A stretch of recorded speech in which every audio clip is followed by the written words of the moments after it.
ಅಥಣಿ ತಾಲೂಕಿನ ಕೊಟ್ಟಲಗಿ ಮುಖ್ಯ ರಸ್ತೆಗೆ ಹೋದ್ರೆ ಸಾಫು ಖಚಿತ. ಇದೇ ಅಥಣಿ ತಾಲೂಕಿನ ಮಹಾರಾಷ್ಟ್ರದ ಗಡಿಭಾಗದಲ್ಲಿರುವ ಮುಖ್ಯ ರಸ್ತೆ ಇದ್ದು, ಈ ರಸ್ತೆಗೆ ಪಿಡಬ್ಲ್ಯೂಡಿ ಅಧಿಕಾರಿಗಳು 3 ತಿಂಗಳ ಹಿಂದೆ ಕೋಟಿ ಅನುದಾನವನ್ನ ತಂದು ನೂತನ ರಸ್ತೆಯನ್ನ ನಿರ್ಮಿಸಿದ್ರಂತೆ. ಈಗ ಅದೇ ರಸ್ತೆಯಲ್ಲಿ ಇವತ್ತಿನ ದಿನಗಳಲ್ಲಿ ಅಥಣಿಗೆ ಬರಬೇಕಾದ್ರೆ ಸಾರ್ವಜನಿಕರು ಹಾಗೆ ಬಸ್ನಲ್ಲಿ ಕೂತ ಪ್ರಯಾಣಿಕರಿಗೆ ಆತಂಕ ಹೆಚ್ಚಾಗಿ ಮರಳಿ ಬಾರದೂರಿಗೆ ನಿನ್ನ ಪಯಣ ಎಂಬಂತ ಹಾಡು ನೆನಪಿಗೆ ಬರುವಂತೆ ಆಗಿದೆ. ಯಾಕಂದ್ರೆ ಆ ರಸ್ತೆ ನೂತನವಾಗಿ ನಿರ್ಮಿಸಿದ್ರೂ ಕೂಡ ಅಲ್ಲಲ್ಲಿ ಹಳ್ಳ ಗುಂಡಿಗಳು ಬಿದ್ದಿವೆ, ಹಳೆ ರಸ್ತೆಯಾದಂತೆ ಆಗಿದೆ. ಕಾರಣ ಇಲ್ಲಿ ಕಾಮಗಾರಿ ಸರಿಯಾದ ರೀತಿಯಲ್ಲಿ ನಡೆದಿಲ್ಲ. ನಿರ್ಲಕ್ಷ್ಯವಾಗಿ ಕಾಮಗಾರಿಯನ್ನ ಬೇಕಾಬಿಟ್ಟಿಯಾಗಿ ನಡೆಸಲಾಗಿದೆ. ಇವರು ಮಾಡಿದ ನಾಲಾಯಕ್ ಕೆಲಸಕ್ಕೆ ನಮ್ಮ ನಡೆದಾಡುವ ದೇವರಾದ, ನಮ್ಮ ಮನೆಯ ದೇವರಾದ, ಬಡಜನರಿಗೆ ಅನ್ನದಾತರಾದ ಸಚಿವ ಲಕ್ಷ್ಮಣ್ ಸವದಿಯವರಿಗೆ ಕಪ್ಪು ಮಸಿ ಬಳಿಯುವಂಥ ಕೆಲಸ ಏನಾದರೂ ಮಾಡುತ್ತಿದ್ದಾರಾ? ಇಲ್ಲ ಇದನ್ನ ವಿರೋಧ ಪಕ್ಷದ ನಾಯಕರ ಮಾತನ್ನೇನಾದರೂ ಕೇಳಿಕೊಂಡು ಈ ರೀತಿ ಮಾಡುತ್ತಿದ್ದಾರಾ ಎಂಬಂಥ ಅನುಮಾನದ ಪ್ರಶ್ನೆಗಳು ಮೂಡಿವೆ.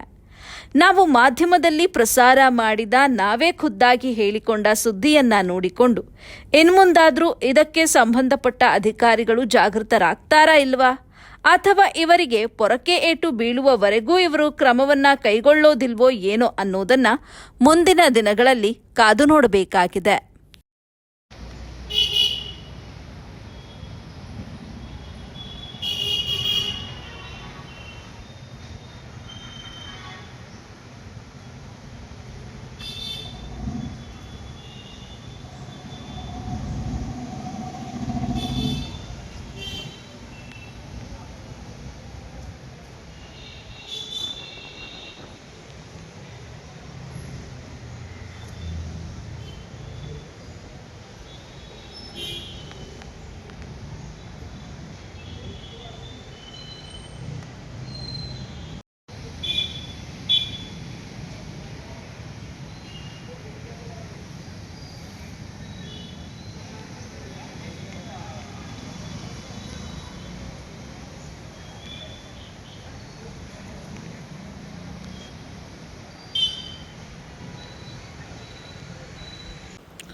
ಎಲ್ರಿಗೂ ನಮಸ್ಕಾರ.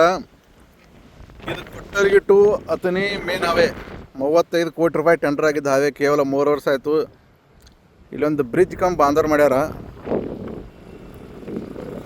ಸಿಡಿ ವರ್ಕ್ ಈಗ ಎಲ್ಲ ಒಡೆದೋಗ್ಬಿಟ್ಟದ. ಆಮೇಲೆ ಈ ಪೈಪ್ ಹೊಡೆದ್ಬಿಟ್ಟೈತೆ. ದೊಡ್ಡ ಗಾಡಿ ಅದು ಆದ್ರೆ ಅನಾಹುತ ಅಂದ್ರೂ ಗ್ಯಾರಂಟಿ ಇಲ್ಲ. ಯಾರು ರಾತ್ರಿ ಯಾರೇ ಹೆಣ್ಮಕ್ಳದು ಬೀಳಿ ಮಾಡಿ ಆದಷ್ಟು ಬೇಗ PWD ಎಲ್ಲರೂ ಶೇರ್ ಮಾಡಿರಿ. ಯಾರಿಗೆ ಅನಾಹುತ ಆಗಲ್ದಂಗೆ ನೋಡ್ಕೊರಿ. ಇವತ್ತು ವರ್ಕ್ ಸ್ಟಾರ್ಟ್ ಮಾಡೋಕೆ PWD ಪ್ರತಿಯೊಬ್ಬರು ಇದನ್ನು ವಾಟ್ಸಪ್ದಿಂದರೆ, ಫೇಸ್ಬುಕ್ದಿಂದರೆ ಅವ್ರಿಗೆ ಶೇರ್ ಮಾಡಿರಿ.